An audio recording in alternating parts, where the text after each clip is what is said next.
به نام خدا، سلام، عرض ارادت. امیدوارم خیلی خوب باشین. من حسن اسحاقی هستم. باز هم همراه شماییم با دوره جامع فن بیان در روابط. قراره در مورد یه موضوع خیلی مهم امروز صحبت کنیم. موضوعی که بستریه برای اینکه دو نفر تعاملشون حفظ بشه. بستریه برای اینکه مخاطب شما، اون کسی که مد نظر شماست، دوست داشته باشه، متمایل باشه که رابطش رو با شما ادامه بده، دوست داشته باشه صحبت‌های شما رو بشنوه و با شما تعامل داشته باشه. و اسم تیتر اصلی این جلسه رو میذاریم شنیدنی شدن. ما قراره یاد بگیریم شنیدنی باشیم برای اینکه مخاطبمون دوست داشته باشه ما رو و صحبت‌های ما رو بشنوه. مواردی رو با هم مرور میکنیم که به شنیدنی شدن ما در اصل اضافه کنه و روح رابطه ما رو احیا کنه و از طرفی مواردی رو یاد میگیریم که باعث میشه تنش‌ها توی رابطه کم بشه تا مبادا شنیدنی بودن ما توی رابطه تحت تاثیر قرار بگیره و کم بشه. سلام، حال شما چطوره؟ سپاسگزارم. سلام عرض میکنم خدمت شما و همه عزیزانی که در یکی دیگه از قسمت‌های فن بیان در روابط همراه ما هستند. درود بر شما. خب چطور در رابطه شنیدنی بشیم؟ گفتیم احیاء روح رابطه. یعنی چی روح رابطه به نظر شما؟ شما فکر کنید روح رابطه یعنی چی؟ من پاسخ بدم؟ غافلگیر میکنید. به نظر بنده روح رابطه، میخوام تو این فاصله دوستانم فکر کنن، برای همین از شما میپرسم. درست میفهمید. روح رابطه هر در واقع حس و حال حاکم به رابطه ماست، فارغ از اون روابط حالا خشک و ماشینی که با هم دیگه داریم و حالا غذا بخور و بخواب و برو مدرسه و سر کار و امثال ما چگونه با هم رفتار میکنیم. البته این تعریف منه ها، این به نظرم یعنی روح رابطه. درود بر شما. خب ببینید، ممکنه من یه ارتباطی با یه نفر داشته باشم، ارتباط دوستی، یه ارتباطی با یه نفر دیگه داشته باشم که مثلا همسرمه، یه ارتباطی مثلا با خانواده خودم، با مادرم داشته باشم که من فرزند او هستم. اینا چند تا روابطن. حالا یه رابطه‌ای با همکارم دارم که او همکار منه.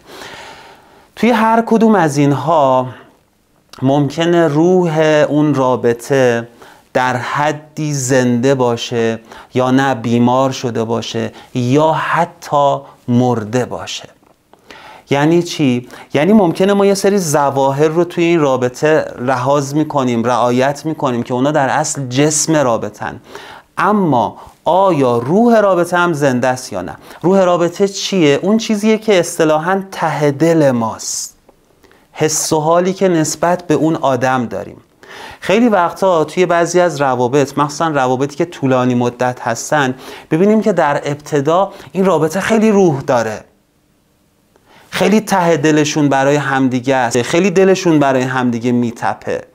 این به اون زنگ میزنه، سراغشو میگیره، با هم قرار میذارن، میرن میگردن، این براش کادو میخره، همش یاد همدیگه میکنن، همش ابراز دلتنگی و. اما 2 سال، 3 سال، 4 سال، 5 سال که میگذره توی رابطه زوجین متاسفانه زیاد میبینیم دیگه اون حس و حاله وجود نداره. اصطلاحاً میگیم رابطه داره سرد میشه. اینجا یعنی روح رابطه لطمه دیده. شاید حتی حفظ ظاهر کنن، باز تأکید میکنم جسم رابطه رو شاید زنده نشون بدن، اما ممکنه روح رابطه لطمه دیده باشه. ما میخوایم یاد بگیریم چطور روح رابطه رو احیا کنیم. شنیدنی شدن یعنی همین. گاهی اوقات بعضی از زوجین توی رابطهشون این هست، مثلا خانومه میگه شوهرم با مامانش خیلی گرم میگیره، به خواهرش زنگ میزنه، حال دوستشو میپرسه، اما تو خونه این مجسم است. اینجا ممکنه که شما برای همسرتون دیگه شنیدنی نباشید به دلایل مختلف و قرار یاد بگیریم چطور شنیدنی بشیم یا چطور روح رابطه رو احیا کنیم. بفهمید. موردی که فکر میکنم اینجا اهمیت داره و باید ذکر بشه اینه که در مورد همین اهمیت روح رابطه میخواستم خدمتتون عرض بکنم. انقدر پایه‌ریزی این روح رابطه و کیفیت رابطه اهمیت داره، شنیدنی بودن و شنیده شدن اهمیت داره و رابطه بین زوجین مهمه که ما خیلی وقتا میبینیم بعضی از رابطه ها و بعضی از خانواده ها هستن همه چیز به لحاظ جسم رابطه فراهمه، شرایط مالی اوکیه، ولی خب با یک آسیب کوچیک میبینید که اونها از هم پاشیدن و تصمیم میگیرن حتی طلاق بگیرن برای اینکه توی اون رابطه شنیده نشدن، نتونستن خواسته هاشون رو بگن و فکر کردن چقدر بی اهمیتن بین همه این چیزهایی که وجود داره ولی اونها دیده نمیشن. در کنارش روابطی رو داریم با وجود اینکه حالا مثلا همسرشون پزشکه، کشیکای طولانی میمونه یا مأموریت‌های طولانی میره، شغلش دور از خونه است یا کارگره خواستم صرفاً به صنف خاصی اشاره نکنم که دائما نمیتونه در کنار خانواده‌اش باشه، بسته به شرایطی که داره. این در واقع فاصله جسمی و فیزیکی وجود داره ولی انقدر این روح رابطه تقویت شده است و انقدر کیفیت رابطه بالاست که این دوری نمیتونه انقدر آسیب زننده باشه برای این رابطه و همچنان این دو زوج مشتاق دیدن و شنیدن هم هستن حتی از فاصله های دور. درود بر شما، آفرین. ببینید روح رابطه رو میتونیم اینطور هم تعریف کنیم، اون پسندازی که تو دل زوجین هست، مخصوصا وقتی داریم در مورد زوجین صحبت میکنیم، روح رابطه اون پسندازیه که تو قلب دو نفره که میتوانند برای هم هزینه کنن. حالا آدم هایی که پسنداز دارن توی بحران ها چیزی دارن که هزینه کنن. بحران میتونه این باشه که همسر فرمودن مأموریت، از هم دورن به دلایلی، چه میدونم یه اتفاقی خدایی نکرده برای خانواده یکی از زوجین افتاده، مجبور تحت شرایطی دور باشه یا حالش مثل سابق نیست که بتونه اونطور که باید و شاید به وظایف همسریش عمل کنه، یا هر موضوع دیگه، مثلا طرف بارداره و الان نمیتونه مثل سابق توی رابطه جنسی با کیفیت حضور پیدا کنه. اما چون این رابطه روح داره، زوجین دارند چیزی که هزینه کنند و اون چیه؟ اون چیزیه که تو دلشونه، اون روح رابطه است. پس از این جهته که خیلی نکته شما به جا بود. روح رابطه بسیار مهمه و پسندازیه برای اینکه حتی توی بحران‌ها رابطه از هم نپاشه و دو نفر داشته باشند که همچنان برای همدیگه و برای رابطه هزینه کنن. اما این رو عرض کنم، ما الان داریم از زاویه دید فن بیان در روابط به روح رابطه نگاه میکنیم. بحث روح رابطه بسیار مفصله و من توی کارگاه‌های مختلف آموزش میدم که ما باید فن بیان رو همونطور که الان داریم آموزش می‌بینیم تقویت کنیم، ما باید رضایت جنسی رو تقویت کنیم، ما باید تأثیر بر ناخودآگاه همسر رو یاد بگیریم، ما باید یاد بگیریم که چطور برای همسرمون خواستنی باشیم، ما باید یاد بگیریم که قاتلان رابطه رو حذف کنیم. همه اینها کمک میکنن که ما هرچه بیشتر برای همسرمون خواستنی، شنیدنی باشیم و روح رابطه احیا بشه. اما در حدی که توی کارگاه فن بیان قراره بهش بپردازیم، در اصل توی دوره فن بیان قراره بهش بپردازیم رو توی اسلایدهای امروز با هم مرور میکنیم.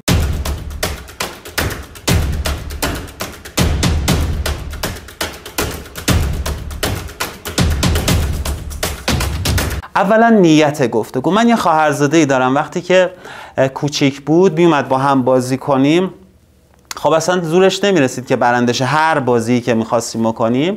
میگفتش که این قانون رو گذاشته بود، خیلی قانون جذابیه و زیرکانه. میگفت هر کی به بازه برنده است. هر کی به بازه برنده است، یعنی یه کاری میکرد که من ببازم. آخه من نفهمیدم من بردم یا باختم با این باختنم، ولی اینجوری خودش برنده میشد. و من دیدم که چقدر این به رابطه زوجین ربط داره، مخصوصا رابطه زوجین. دوستان، همه مواردی که میگیم قابل بسته توی هر نوع رابطه، دوستی، همکاری، رابطه شما با خانواده‌تون، اما بیشتر میخوام با عینک رابطه زوجین ببینمش، چون خیلی ریزکاری‌هاش بیشتره، چون که 100 آیت 90 هم قطعا پیش ماست. نیت گفتگو همینه، من قرار نیست برنده شم، اگه الان میخوام برم صحبت کنم نمیخوام حالشو بگیرم، نمیخوام اثبات کنم که من بهترم. اینا نیت دیگه. اصلا بذار من اینو بگم بدون من قوی ترم، بذار اینو بگم حالشو بگیرم، بذار اینو بگم بشونمش سر جاش. همه اینا میتونه اصلا از همون ابتدا از ریشه رابطه و تعامل و گفتگو رو ویران کنه. بفهمید آقای اسحاق، متاسفانه من بین زوجین بسیار این مورد رو شاهد بودم و دیدم که تا یه اختلافی بین زوجین پیش میاد، خانوم یا آقا فرقی نمیکنه، حالا به زعم من هر کدوم بچه ننه تره، تلفن رو برمیدارن، زنگ میزنن به خانواده ها، جمع میکنن، یه گروهی رو، یه گرده‌ای رو جمع میکنن، خلاصه گرده میکنن دور هم دیگه و این بنده خدایی که حالا باش دعواشون شده همسرشون رو میذارن وسط و میخوان به همه اون جمع ثابت بکنن که ببین من دارم راست میگم، من اینو بد میگم، اصلا شما خوب میگی یا بد میگی، آیا این در مسیر اصلاح رابطه شما هست یا نه؟ بعد از اینکه اون جمع پراکنده شدن آیا شما همچنان میتونید رابطتون رو با این آدم ادامه بدهید یا نه؟ اصلا کاپ قهرمانی مال شما، ولی آیا این رفتار میتونه در مسیر اصلاح باشه، به شما کمکی میکنه، رابطتون رو بهتر میکنه؟ و متاسفانه از اونجا به بعد رابطه زوجین معمولا دیگه درست نمیشه، چون طرف مقابل میفته رو دنده لج و میگه حالا که آبروم رفته در سطح جهانی، منم اون کاری که فکر میکنم درسته و به نفع خودمه انجام میدم. واسه همین به قول شما این نیت گفتگو که دنبال برنده شدن و دیده شدن و تایید دیگران، در واقع تایید دیگران رو گرفتن نباشیم، خیلی خیلی میتونه در تقویت احیای در واقع روح رابطمون و رابطمون مؤثر باشه. احسنت، بسیار عالی. موردی که شما فرمودید یکی از مصداق‌هاشه، یعنی یکی از مصداق‌های این که من به خودم اثبات کنم برندم. اما اینجا نیت مهمه ها، یعنی من چون دنبال برنده شدنم یا حالا صرفا توی همین رابطه‌ای که با این یه نفر دارم میام یه کاری میکنم که غالب بشم، تسلط پیدا کنم، اثبات کنم که من برندم، یا به قول فرمایش شما دست به هر کار هیجانی دیگه میزنم. آهای ایها الناس جمع شید ببینید حق با منه، آخش من برنده شدم. خب برنده شدی، به قول شما کاپ قهرمانی رو هم گرفتی، اما از اینجا به بعد دیگه رابطه جمع و جور میشه؟ از اینجا به بعد اون خط، اون زخم در اصل عمیقی که انداختی رو قلب همسرت جبران میشه؟ نه. خیلی وقتا به قول شما دقیقا همینطور، رابطه از اونجا به بعد دیگه درست نمیشه. پس نیت گفتگو بسیار بسیار مهمه و اون نیتی که انسان توی ذهنش، توی قلبش داره قطعا روی رفتارهاش از اینجا به بعد اثر میذاره. من اگر اومدم برای دوستی، من اگر اومدم برای اصلاح، حتما یه مدل دیگه ای صحبت میکنم. اگر اومدم که برندشم، اصلا گاردم یه چیز دیگه ایه، ژستم یه چیز دیگه ایه، لحنم، زبان بدنم یه مدل دیگه ایه و همه اینا میتونه تأثیر منفی داشته باشه روی مخاطبم. پس نیتمون رو اولا اصلاح کنیم. از خودت شروع کن. خیلیا میگن به من چرا من؟ اون اول اینجوری کرد. ببینید اینا خیلی وقتا ناشی از عدم بلوغ عاطفیه، عدم بلوغ فکری. اگر تو بگی که اون باید شروع کنه، اونم بگه که این باید شروع کنه، کی میخواد شروع کنه؟ کی قراره تموم شه؟ همین الان که دارید صحبت‌های منو میشنوید، هر نوع رابطه‌ای دارید، مخصوصا رابطه زوجین رو دارم میگم، اگه حال رابطه بده و اگه شما دارید زندگی میکنید، این حرف رو از من داشته باشید: نمیتونی بمونی ولی با فرمول رفتن زندگی کنی. حتی خیلی ها میگن من چاره ای ندارم، من باید بمونم. اصلا به فرض که من از تو بپذیرم، کما اینکه من قبول نمی کنم اینا، اما به فرض که بپذیرم تو چاره ای نداری و مجبوری که بمونی، حالا که موندی با فرمول رفتن چرا داری زندگی میکنی؟ با فرمول موندن زندگی کن. بخش مهمی از فرمول موندن اینه که بگم باشه الان حال رابطه خرابه، اوکی من الان میخوام از خودم شروع کنم. اون که اقدامی نمیکنه، طرف مقابل که اقدامی نمیکنه، درسته؟ بذار من از خودم شروع کنم تا بتونم روی او اثری بذارم که از یه جایی به بعد شاید که احتمالش هم زیاده اونم بخواد تغییر رو شروع کنه، اونم انقدر حس خوب بگیره، اونم انقدر احساس کنه رابطه به روزای خوبی برگشته، حداقل از طرف من، بخواد یه اقدامی بکنه، یه تغییری بده به خودش و رابطه. پس حداقل باید از جانب یه نفر شروع شه. اگه هر دو بخوان شروع کنن تغییر ایجاد کنن که چه بهتر، اگر نگفتیم حداقل از یه نفر شروع شه و چه خوبه که اون یه نفر شمایی باشی که داری صحبت‌های منو میشنوی. بفهم. یه نکته دیگر رو هم خدمتتون عرض بکنم و خدمت همه عزیزانی که ما رو تماشا میکنن، اینکه خیلی وقتا که خانواده ها دچار مشکل و بحران میشن و خانم یا آقا همیشه توپو میندازه تو زمین طرف مقابل و میگه چرا من، طرف مقابل شروع بکنه، یه نکته خیلی ظریف وجود داره. شاید شما حتی دوره ببینید، به مشاور مراجعه بکنید و به هر ترتیبی مهارتی که کسب کردید روی طرف مقابلتون به 1001 دلیل جواب نده، اما شما اون کسی هستید که با الگوی صحیح حداقل یکی از این والدها، من اگه شما رو در واقع جدای از زوج بودن والد هم حساب بکنم، یکی از این والدین داره رفتار درست و تعامل درست رو نشون میده و رفتار میکنه و بروز میده و باعث میشه حداقل بچه هایی که دارن توی این رابطه بزرگ میشن و قد میکشن تشخیص بدن که اگه رفتار پدرم غلطه، رفتار مادرم درسته، میخوام شبیه مادرم باشم، میخوام این الگوی ارتباطی رو انتخاب بکنم. چون ما در ابتدای دوره فن بیان اگر عزیزان خاطرشون باشه در واقع اشتباهات الگوی رفتاری که از خانواده هامون گرفتیم رو آموزش دادیم و گفتیم هر کس در واقع اشتباهات الگوی رفتاریش رو بیاد و بگه به عنوان تمرین. اینجا همونجاست که اگر ما این زنجیره رو قطع نکنیم، بچه های ما هم فردا دچار همین معایب در ارتباط و همین در واقع زنجیره معیوب خواهند بود و دیگه اونجا اشکال از اونها نیست، اشکال از ماست که ما این زنجیره رو قطع نکردیم. درود بر شما. ممنونم، واقعا ممنونم که دغدغه بجایی، یعنی صحبت‌ها و فرمایشاتی که ایشون دارن من میدونم از دغدغه قلبیشونه که واقعا اذیت میشن خیلی وقتا به خاطر جنس کاری که ما داریم که میبینن بچه ها فرزندان دارن توی خانواده ها به خاطر ندانمکاری والدینشون چقدر آسیب میبینن و اینا همون نسل آینده این که قرار بچه های ما کنار اونها رشد کنن، بزرگ شن، تحصیل کنن و جامعه ما رو بسازن، ایران ما رو بسازن. خیلی خوب بود. این زنجیره معیوب رو شما یه نفر حتی اگر همسرت همراهی نمی‌کنه در بسیاری از موارد جواب میده. به فرضم که تو اون یه نفری باش که این زنجیره رو قطع می‌کنی. ممنونم. زبان قدردان داشته باش. چقدر من متاسف میشم وقتی که به بعضیا میگم که برو از همسرت تشکر کن. میگه به خاطر چی؟ میگم مثلا اینکه یه چیز کوچولو خریده برای خونه، سیب زمینی خریده، ماست خریده، هر چیزی، یا اون که وظیفشه. نه پس من بخرم. خب ببینید من خانومم نونه یه نونوایی خاصی رو دوست داره، فاصلش از ما زیاده، من معمولا سعی میکنم که برم از اونجا نون بخرم و معمولا هر بار سعی میکنم از اون آقای شاطر تشکر کنم به خاطر نون با کیفیتی که داره میده دست مردم. وظیفشه؟ آره وظیفشه، داره پولشو میگیره، کارشه، شغلشه.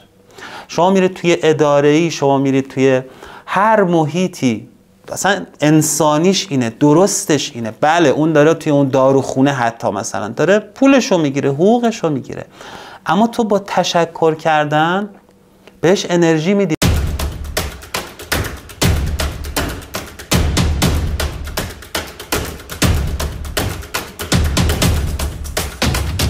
بعضی هم هستن همه جایی رو هزینه میکنن جز برای عزیز خودشون.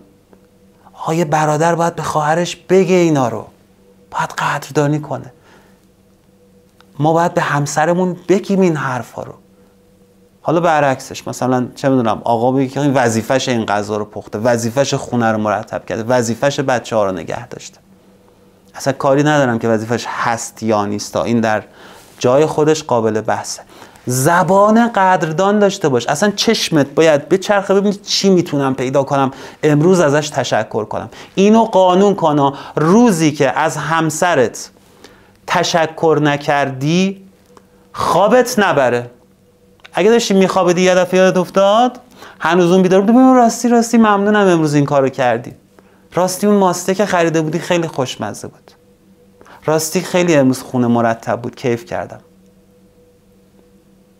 راستی امروز خیلی خسته شده بودی با بچه‌ها صحبت کردی سر و کله زدی و خیلی ساده است و ارزون. بفهم. البته آقای احسانی این قدردانی صرفا برای خریدها نیست. مثلا اگر همسرتون میره تعمیرگاه ماشین رو تعمیر میکنه یا یه جا به زعم ماها زرنگ بازی در میاره تخفیف میگیره یا ایراد یک کالایی رو در میاره و مثلا جلوی یک ضرری رو میگیره، همه اینا میتونه مثلا به لفظ خانوم ها بیاد تعریف بشه، بگه تو خیلی باهوش بودی، با خلاقیت بودی، چه میدونم زرنگ بودی. مورد بعدی دقیقاً همینه، ازش تعریف کن.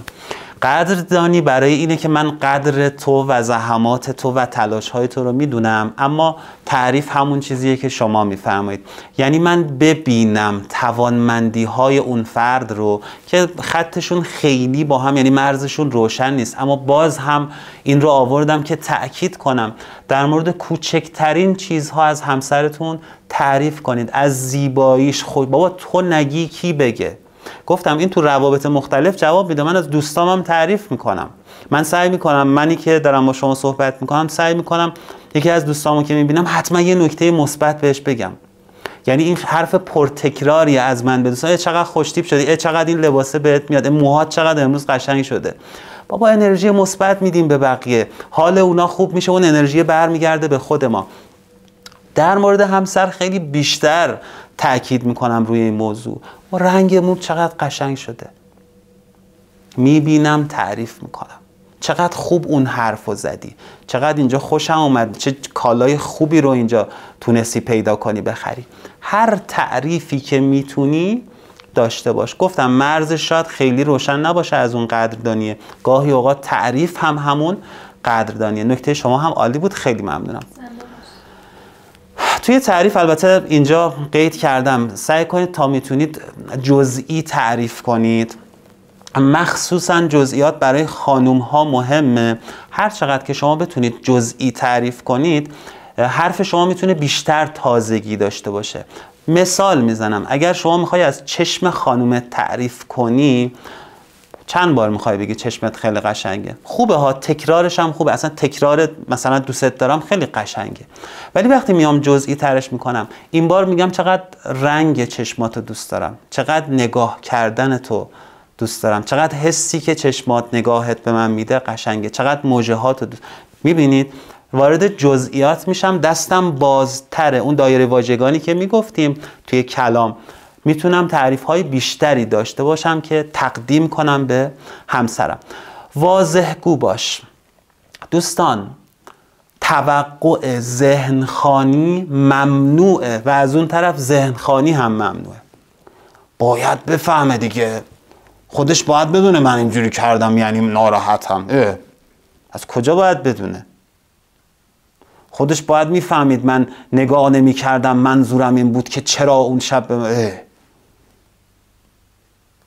بعضی، حالا من اینجا یه مثال آوردم، مثلا هوا گرمه، عزیزم چای بریزم برات؟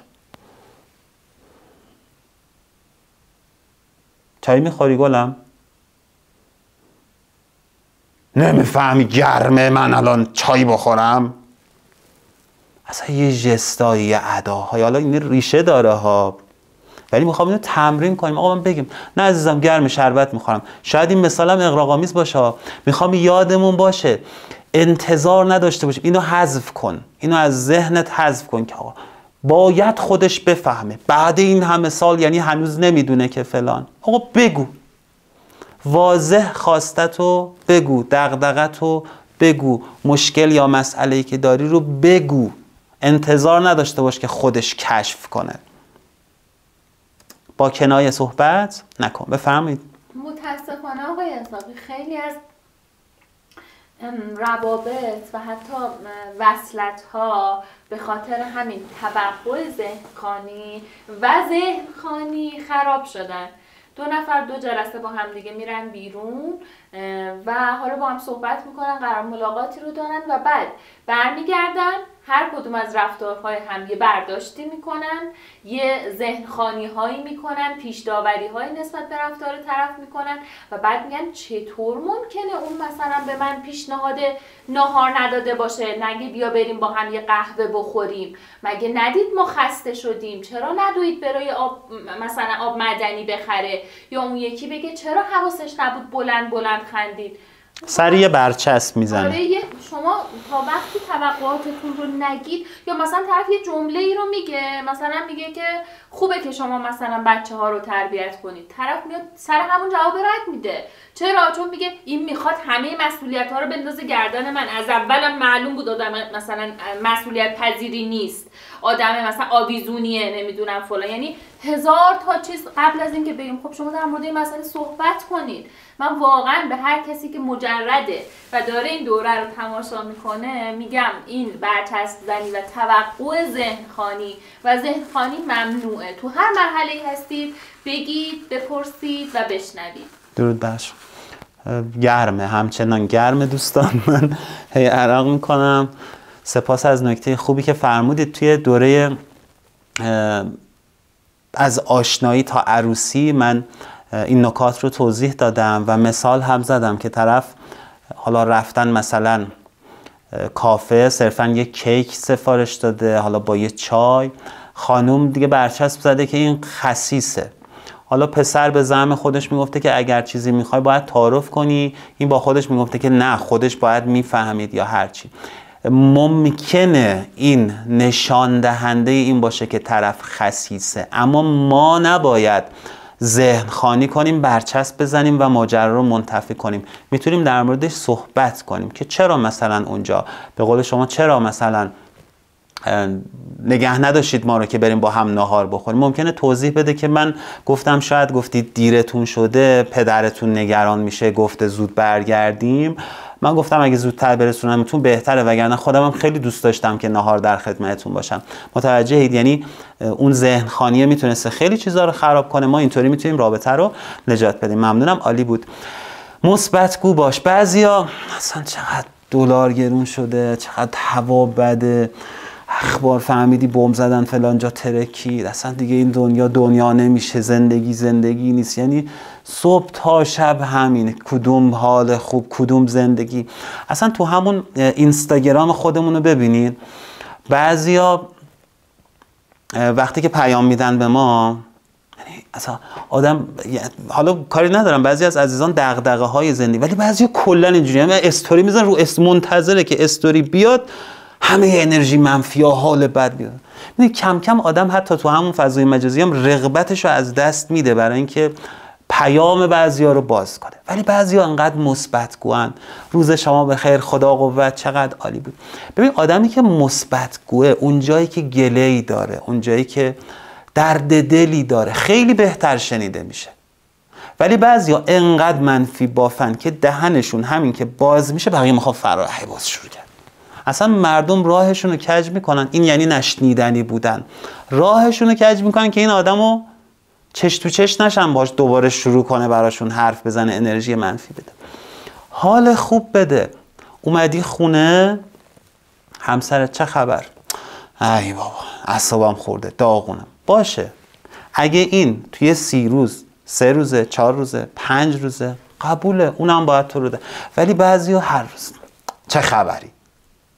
داغونم، اعصابم خورده، کار نیست فلان. خدا رو شکر، الحمدلله. تو چطوری؟ خوبی؟ بچه‌ها چطورن؟ مثبت‌گو باش، حرفای پر انرژی و حال خوب کن بزن. این به شنیدنی شدن تو کمک میکنه. همونطوری که گفتم حرفهای دیگت هم شنیده میشه.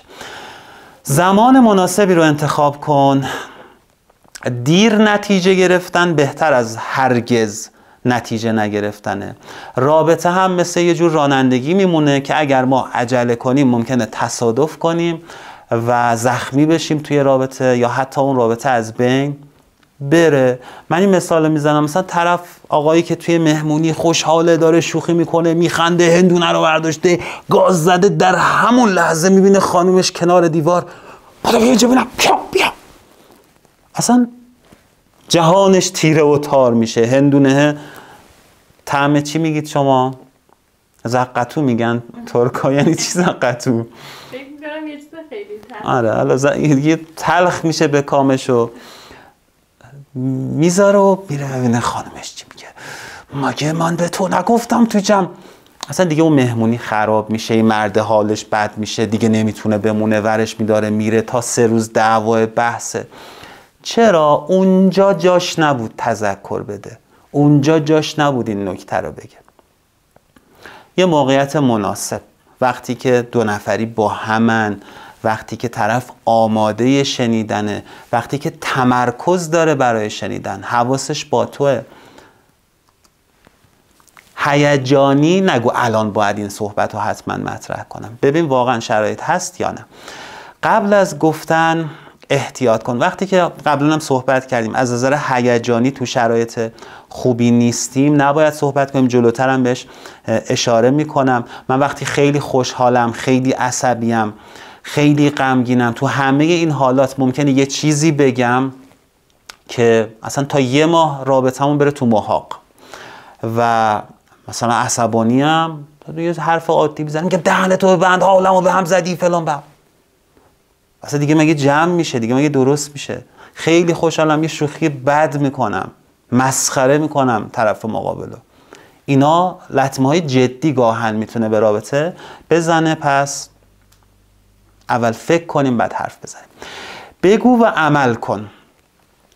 بعضیا خیلی اتفاقا مثبت‌گوان و از زبونشون استفاده میکنن و کلامشون رو خرج میکنن. قربونت برم، چاکرتم، مخلصتم، عشق منی، قلب منی، دورت بگردم، زندگی من، دنیای من، همجوری میریزه، تراوش میکنه.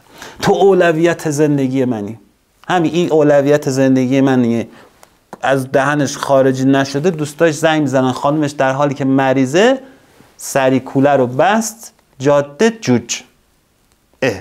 خانومت مگه اولویتت نبود؟ الان مریضه، الان نیاز داره کنار. نه، بچه ها زنگ زدن، ناراحت میشه. خیلی متوجه چی میگم؟ اگر عمل ما پشتیبانی نکنه از حرفامون، هر چقدر که حرفامون قشنگ باشه، رفته رفته، مخصوصا تو روابط بلند مدت، طرف میگه بابا الکی حرفاش، ای بابا باز شروع کرد. اصلا حرفای قشنگت هم دیگه براش جذابیت نداره. پس باید عمل ما از کلام ما، از حرف ما پشتیبانی کنه، وگرنه لو میریم که دروغه. عذرخواهی کن. عذرخواهی کن. بعضیا اصلا نمیتونن عذرخواهی کنن. میگه من کوچیک میشم، من تحقیر میشم اگر عذرخواهی کنم. مگه من چیکار کردم؟ مگه چی؟ عصبانی بودم دیگه. باری کلا فن دست بزنید، عصبانی بوده. همین. ببخشید، خیلی معذرت میخوام، اصلا نفهمیدم چی شد اون موقع، عصبانی بودم، اصلا نتونستم درست ماجرا رو تحلیل کنم. ببخشید که اونطور، اصلا توجیه نیست ولی ببخشید، عذرخواهی میکنم. عذرخواهی کن. اتفاقا نشانه بزرگیه. اگه آقایی، اتفاقا نشانه مردانگی توه. عذرخواهی کن. کوچیک نمیشی، اتفاقا بزرگواری تو رو نشون میده. پس حتما سعی کنیم اگر اشتباهی کردیم، اگر دل کسی رو شکوندیم، اگر حقی رو ازش ضایع کردیم، اگر بهش ظلم کردیم، اگر احیانا بهش یا به اون چیزی که اون دوست داره، به عزیز او توهینی کردیم، جسارتی کردیم، عذرخواهی کنیم و از دلش در بیاریم. عذرخواهی هم باید متناسب باشه با حجم اشتباهی که ما داریم. داخل پرانتز، گاهی اوقات طرف خیانت کرده، خب دیگه گفتم ببخشید دیگه، پر رو وقیح خطی کردی دل همسر تو، جنایت مرتکب شد، یا گفتم ببخشید. اینجا دیگه عذرخواهی فقط این نیست، خیلی باید عمیق تر باشه. خیلی باید نشون بدی که پشیمونی و شرمنده‌ای. بفهمید آقای اسحاق، اینجا اگر عذرخواهی به قول فرمایش شما متناسب با اتفاق افتاده نباشه یا اصلا عذرخواهی اتفاق نیفته، باعث میشه ما تو هر در واقع بگو مگویی که داریم و تو هر اختلافی که پیش میاد تعمیمش بدیم، یادمون بیفته و از کلمه‌های مثل تو همیشه استفاده بکنیم که این بازم رابطه رو داغون‌تر میکنه و اوضاع رو وخیم‌تر میکنه. چرا؟ چون یادمون میفته فلانی اون اشتباهو کرد ولی جبرانی نکرد، جبرانش نکرد. پس این میشه یه فعل روتین همیشگی تو ذهن ما که تو همه دعواها بهش اشاره میکنیم. حتی اگر یک بار یا دو بار اتفاق افتاده باشه ولی عذرخواهی اتفاق نیفتاده باشه، جبرانی اتفاق نیفتاده باشه، همین میتونه در واقع این نمک دعوای ما رو بیشتر بکنه. احسنت، عالی. و آره این نکته رو هم که آوردم اینجا. و زود ببخش. بعضیا دیگه این طرف بومن، چرا به من اونجوری نگاه کردی؟ چرا اومدی مثلا با زاویه بیشتر از 30 درجه نسبت به من نشستی؟ پس طرف میگه ببخشید، عذرخواهی میکنم، معذرت میخوام دیگه، ببخشید واقعا حواس. یعنی انگار اینجا نوشتم امپراتور بویوه، فقط باید طرفو با شمشیر دو شقه کنه که اون موقع بتونه بلکه ببخشدش. بابا بیخیال دیگه، کوتاه بیا. آدم‌های بزرگوار زود میبخشن، زودتر میبخشن. بازم اینجا مهمه، گاهی اوقات بخشش زود در بعضی از موارد، اینو نمیشه تعمیم داد، ممکنه باعث بشه که طرف جری بشه، طرف متوجه نشه که چقدر کارش اشتباه بوده. اونجا استثناست. ولی بعضیا واقعا کینه‌ای، یعنی سر کوچکترین مسائل. بازم اینا ریشه داره ها، یعنی شما باید از مشاورتون کمک بگیرید. بعضیا حتی باید درمان شن، بعضیا حتی باید رو تغذیه‌شون کار کنن که این موارد اصلاح بشه. اما میخوام علل حساب بدونید اگر رفتاریه، من این رفتار رو در خودم بدونم که اشتباهه و تمرین کنم و اصلاحش کنم. بفرمایید. آقای ساقی، همونطور که اشاره کردید خیلی از عزیزان هستن که مخصوصا در مورد مسئله خیانت یا اعتیاد میگن من 100 بار تا حالا طرفمو بخشیدم. اتفاقا اینجا اون جاییه که من میگم شما نباید میبخشیدی و راه و اصول صحیح بخشیدن رو باید اولش یاد میگرفتی و بعد ازش انتظار داشتی. این رو در ادامه فرمایش شما عرض کردم عزیزان بدونن. پس هر زود بخشیدنی هم افتخار و مدال‌آور نیست. بعضی جاها اتفاقا نباید بخشید یا با اصول خاص خودش بخشید. درود بر شما. چون حالا صحبت از خیانت هم شد، یک کارگاهی رو من برگزار کردم با امور پیشگیری و چاره خیانت و اونجا توضیح دادم که بخشش بدون مطالبه توی این مورد مثلا اشتباهه. یعنی حتما باید یه مطالبه، که اونجا هم توضیح دادم مطالبه چیه، نه هر چیزی که شما مهریم رو نمیدونم بگیرم، حق اینا اصلا جواب نمیده. یاد میدیم که چه مطالبه‌ای میتونه کمک کنه و به چه روشی که این آدم تنبیه هم بشه به خاطر اشتباهی که کرده و از طرفی نتیجه مطلوب تری رو بگیرید و بتونید رابطه رو حفظ کنید. ممنون، نکته خیلی خوبی بود. خیلی شما به من کمک میکنید، چون کارگاه داره ضبط میشه و عزیزان نیستن. حضور شما کمک میکنه که بیشتر اینطور به نظر برسه که گفتگو یک سویه نیست و دو طرفه است و جذابیت دوره بیشتر میشه و عزیزان فکر میکنم حس بهتری میگیرن. گاهی جواب نده.